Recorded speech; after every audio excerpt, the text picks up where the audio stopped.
현재 일본 언론에서 한국의 동향에 대해서 크게 신경 쓰며 나오는 상황이 연출되고 있습니다. 그런데 이러한 일본의 움직임은 현재 일본 내각의 성향과는 상당히 다른 것이라 주목됩니다. 왜냐하면 일본은 아베 스가에 이어서 기시다에 이르기까지 한국에 대해서 무시하는 방향의 정책을 펴기 때문인데요.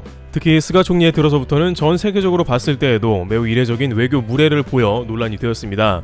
한국 언론상에서는 몇 차례 다뤄지진 않았지만 일본 총리가 한국 대사를 안 만난 것은 사상 최초였습니다. 외교가에서는 국가 간의 불쾌한 이슈가 있을 때 대사를 조치하는 등의 일을 할 수는 있으나 이렇게 일본 총리와 외무장관까지 한국의 대사를 무시하는 것은 있을 수 없는 행태라고 말하고 있습니다. 가장 큰 이유는 수출 규제 이후에 자민당 고위급 정치인들이 한국에 대해 돕지도 가르쳐주지도 관여하지도 말자는 비한 삼원칙을 고수하면서 정치권의 혐한 의식이 팽배하며 한국을 무시하는 성향이 크게 작용했습니다. 파벌 정치를 중요시하는 일본에서 호소다파를 비롯해 자민당 고위급 정치인들이 이렇게 방향을 정하게 되면 모든 일본의 총리들은 꼭두각시처럼 그들이 원하는 것을 수행해야 하며 외교에서는 무조건 한국을 때려야 합니다. 왜냐하면 한국 때리기는 별로 어렵지도 않고 손쉽게 일본 내각의 지지율을 올릴 수 있는 방도이기 때문입니다. 따라서 한국 정부에서 한미 정상회담을 비롯해 미국과의 다양한 협의 가운데 일본과의 대화를 촉구하기도 했지만 일본은 모든 한국의 메시지를 무시했습니다. 그런데 그 와중에도 일본이 한국에 유독 참견하는 문제가 있는데요. 최근 한미일 간 워싱턴 회동에서 일본은 남북 간의 종전선언에 대해서 강력하게 반대하면서 나왔습니다. 자신들이 분명 한국에 대해 관여하지 않겠다고 했으면서 남북 간의 평화 프로세스에 대해서는 강력히 반대한 것이죠. 이렇게 일본이 종전선언을 강력하게 반대하자 미국도 어쩔 수 없이 종전선언 논의를 보류하는 모습입니다. 굳이 남북미 문제에 일본이 끼어든 것도 황당하며 미국에 그것을 로비하는 것도 이해가 가지 않지만 일본 입장에서는 아베노믹스의 실패 등 전체적으로 너무 활력이 떨어진 일본을 살리는 유일한 방법은 지난 2차 대전 이후에 그랬던 것처럼 남북 간의 전쟁이 다시 일어나 자신들이 군수 물자를 공급하는 그림인 것입니다. 그렇기 때문에 유독 종전선언이나 남북 간 평화 모드 이슈가 생길 때 강력하게 반대하며 회왕 놓는 것이겠죠. 그런데 일본이 최근 한국에 대해서 또 하나 크게 신경 쓰면서 한국에 대해서 다시 한번 참견하는 일이 생기고 있습니다. 게다가 이러한 한국을 보고 미국이 반응하는 상황 때문에 적지 않게 당황하는 모습도 연출하고 있는 것인데요. 바로 일본은 최근 한국에서 대선으로 인해서 여당과 야당의 후보가 정해지면서 비상하게 관심을 갖고 있는데요. 지금까지 문 대통령 체제에서는 사실상 일본과의 외교가 최악으로 치닫아 한국을 적대시하는 태도를 보여왔는데 막상 차기 대통령 선거가 다가오자 혹시 한국에서 어떤 변화가 있는지 크게 관심을 가지는 것으로 파악됩니다. 그러면서 여당 후보인 이재명 후보와 야당의 대표격 후보인 윤석열 후보에 대해서 연일 자세하게 보도하고 있는 것이죠. 일본 정치인들은 누가 한국에서 와도 만나주지도 않는다면서 막상 한국의 차기 대통령에 대해서 큰 관심을 갖는 것입니다. 실제 일본이 이렇게 한국에 관심을 갖는 것은 일본 입장에서 한국은 매우 큰 이익이 되는 국가이기 때문이기도 합니다. 앞으로 코로나가 잠잠해지면 일본은 관광 분야에서 큰 흑자를 올려야 하는데 한국이 한 역할을 해줘야 합니다. 한국에서 근 10년 동안 동일본 대지진에도 불구하고 평균 수백만 명 이상의 관광객을 일본에 꾸준히 보내줬고 또한 일본은 한국과의 무역에서 적자를 본 적이 없을 정도로 한국은 지리적으로도 가까운 일본의 캐시카우로 여겼습니다. 하지만 일본은 자신들이 수출 규제를 저질렀고 이에 따라 한국의 반일 감정이 어느 때보다 깊어져 있는 상황이라서 스스로 무덤을 파놓고는 이런 분위기를 한국의 새로운 대통령이 해결해주기를 바라는 황당한 모습인 것입니다. 즉 한일 간 역사 문제를 비롯해서 수출 규제나 기타 문제를 일본이 사죄하는 게 아니라 한국이 해결하라는 것입니다. 아베 전 총리는 한국이 일본의 무역 수지에 큰 이익을 비롯해 관광객까지 많이 보내주는 고마운 나라라면서 2015년 당시에는 한국을 매우 중요한 이웃으로 규정했습니다.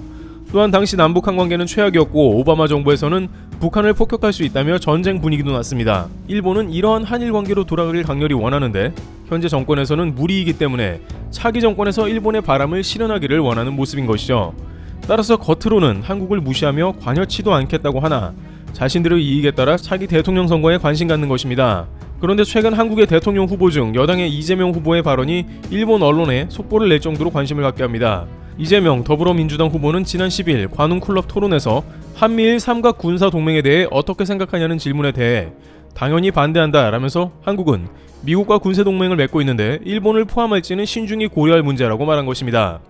이 후보는 일본이 믿을 수 있는 우방 국가냐면서 항상 독도를 한국 영토임에도 불구하고 문제를 제기하는 국가라면서 이렇게 계속 문제를 제기하는 것은 언젠가는 인계철선, 즉 전쟁이 일어나는 곳이 될 가능성이 있다고 말한 것입니다. 현재 이재명 후보의 경우 윤석열 후보와 함께 차기 대통령 1, 2위로 치열한 다툼을 예고하는 유력 주자이기 때문에 일본에서는 이에 대해 즉시 속보로 전하면서 이 후보가 일본이 우방이 아니라는 경계감을 드러냈다고 보도합니다. 그것도 일본의 극우 언론도 아닌 대부분의 굵직한 언론사들이 일제히 한국 후보의 발언을 전했는데요. 일본 공영 NHK 같은 경우에는 한일 간 과거사나 영토 문제가 정리가 안 되었고 일본 제국주의식 침탈 문제에 대해서 일본이 애매모호한 입장을 취함으로 군사동맹이 위험하며 일본에 대해 엄격한 자세를 이 후보가 보였다고 보도합니다. 교도통신은 이 후보가 일본에 대해서 경계심을 늦추지 않았고 과거 이 후보는 일본은 대륙 진출의 꿈을 분출시킬 수 있게 그때를 준비하지 않으면 안 된다고 발언하는 등 다시 한번 일본에 대해서 불신을 보여줬다고 평가한 것입니다. 마이니치 신문도 이 후보가 한일 간의 역사 문제를 비롯해 관계에 대해 강경 발언을 한다며 불신을 드러냈다고 했습니다. 이처럼 일본 언론은 일제히 한국에서 등장한 한미일 군사동맹 파기에 관한 의견과 이 후보의 강경 발언에 대해서 비상한 관심을 보이고 있으며 한편으로는 만약에 이 후보가 당선 시 한일 관계가 매우 비관적일 거라 보는 것입니다. 일부 일본 채널에서는 문재인 대통령보다 이재명 후보는 훨씬 강경한 발언을 하며 행동으로 옮기는 인물이라면서 한일 관계가 자칫 파탄으로 치닫을 수 있다고 전망합니다. 게다가 군사동맹 파기 의견도 나오는 상황이 이어지는데요. 특히 현재 일본은 동북아 군사 역학 관계에서 매우 예민하며 일본의 안보를 2차 대전 이후 최악으로 판단하고 있습니다. 일본 자민당에서는 대만과 깊은 관계를 맺고 센카쿠 문제가 있는 일본이 언제든 중국과 군사적 충돌이 일어날 수 있기에 앞으로 쿼드에 한국의 60만 육군을 동원해서 쿼드 플러스를 갖추고 동북아의 군사 세력을 확충해야 한다고 주장합니다. 한국의 반일 정권이 있는 이상 한국과 어떤 관계도 거부한다면서 동북아 군사 문제에 있어서는 대한민국 육군을 동원하자는 것이죠. 게다가 최근 일본 바다를 한 바퀴 빙 돌면서 중국과 함께 일본을 우롱한 러시아는 한국과 깜짝 놀랄 군사협정을 맺습니다. 대한민국 정부에 따르면 한국과 러시아는 11월 11일 양국의 해 공군 간의 직통망 설치 및 운용에 관련된 양해각서를 맺었습니다.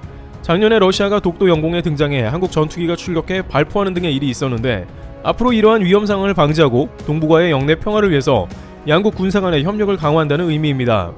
일본은 러시아에 밥 먹듯이 위협을 당하고 있는데 한국은 러시아와 군사협정을 순조롭게 마치는 모습이 나온 것입니다. 또한 중국 역시 미중 관계를 비롯 국내 문제가 복잡한 가운데 한국과는 적절하게 좋은 관계를 유지하기 원하고 있습니다. 이렇게 일본은 철저하게 군사적으로는 미국 외에는 믿을 구석이 없는 상황에 한국 대통령 후보의 발언은 충격적인 것입니다. 자칫 정말로 한국이 일본에 등을 돌릴 경우에 일본은 러시아와 중국을 최악의 경우에 혼자 맞닥뜨려야 하는 것입니다.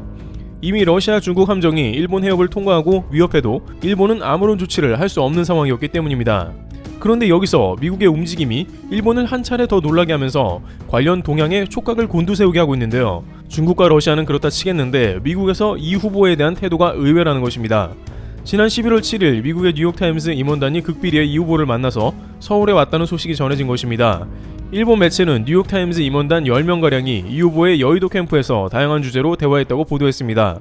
포스트 코로나 시대를 비롯해 북핵 문제나 사회 문제, 일자리 문제에 관해서 다양하게 논의했다는 것입니다. 그러면서 이렇게 미국 메이저 언론이 이례적으로 방한해서 후보를 만난 것은 매우 드문 모습이라고 하면서 미국 메이저 언론이 이 후보를 유력한 차기 대통령 후보로 염두에 두고 예방한 성격이 아니냐는 의견이 나온 것이죠. 그런데 이 뉴욕타임스 임원단이 다른 기타 후보들과의 면담을 하지 않고 미국으로 돌아가 버렸다는 것입니다. 따라서 일본 입장에서는 미국에서 이 후보가 대통령으로 당선될 가능성도 크게 염두하고 있는 것 같다면서 미국이 이 후보를 긍정적으로 평가할 경우에 이것이 일본에 어떤 영향이 끼칠지 우려하는 모습이 나옵니다. 왜냐하면 지난 한미 정상회담 때 미국은 분명히 정상회담 시 한일 간에 어떠한 갭을 두면서 진행한 것이 두드러졌습니다. 일본 스가 총리와의 정상회담은 미일 간 동맹을 확인하는 자리 정도로 간단하게 햄버거 5찬 정도로 치러졌지만 한국과의 정상회담에서는 6.25 전쟁 참전 용사도 등장하고 경제협력을 논하느라 시간이 부족할 정도였습니다. 또한 미 바이든 정부는 한국 정부와 한국 기업들을 수시로 백악관에 불러들여 미팅을 갖기에 바빴습니다. 그러나 코로나 시대를 맞이하면서 국가의 정말 중요한 안보 요소와 미래 산업을 갖춘 나라들이 급부상하면서 한국이 미국에서 대활약하며 미국 내에서 일본의 필요성은 중국을 상대하는 동맹 정도로 그 역할이 크게 감소한 것이죠. 이러한 상황이 일본에 보도가 되자 일본에서는 미국이 크게 오판하고 있다고 전하는 모습입니다. 한 일본 채널에서는 한국에서 친중 세력 후보가 대통령의 유력 주자로 입후보되었다고 전하면서 미국이 한국의 후보에 대해 긍정적인 면을 가지고 인터뷰를 했다는 것은 오판이라는 것입니다. 여기서 친중 세력이라고 하는 것은 이 후보가 문 대통령과 같은 당 출신이기 때문이고 과거 여러가지 발언과 행동을 봤을 때 친중과 동시에 반일 성향이 확실하다는 것입니다. 그러나 이에 대해서 한국에서는 일본이 애시당초 관심도 없다가 대통령 후보에 관심을 갖는 것은 결국 자신들의 이득을 위해서 하는 행동이라며 일본이 선을 넘고 있다는 의견이 나오고 있습니다. 그러나 한국은 대통령 직선제로 민심에 따라 대통령이 정해지고 일본은 미국을 비롯해 다양한 국가에 한국에 대한 부정적인 뉴스를 퍼뜨려도 아무런 영향을 끼칠 수 없다는 것이 기정사실인 것입니다.